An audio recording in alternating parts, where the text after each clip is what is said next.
ఇసుక, దేవుడిచ్చిన ఇసుక. నదుల్లో కాలువల్లో ఇసుక ఉంటుంది.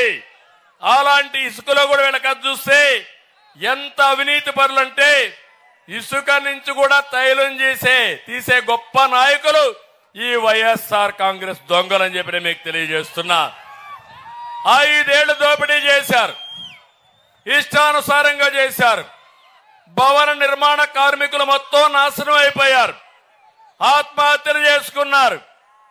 భవన నిర్మాణ రంగం కుదేలైపోయే పరిస్థితి వచ్చింది.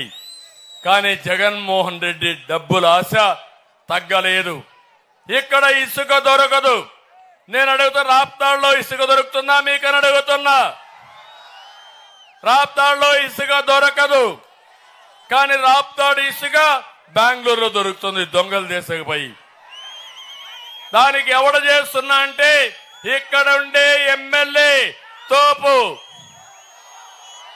పెద్ద తోపు ఇతను. వీళ్ళు చేసే పరిస్థితికి వచ్చారు.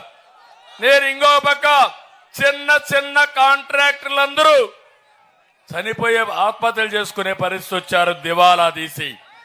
రాష్ట్రంలో 40 లక్షల మంది ఇసుక పైన ఆధారపడి భవన నిర్మాణ కార్మికులున్నారు. అందరూ దెబ్బతిన్నారు. నేను అడుగుతున్నా, 3వ విషయం నేను చెప్పింది వాస్తవనా కాదా అని మిమ్మల్ని అడుగుతున్నా.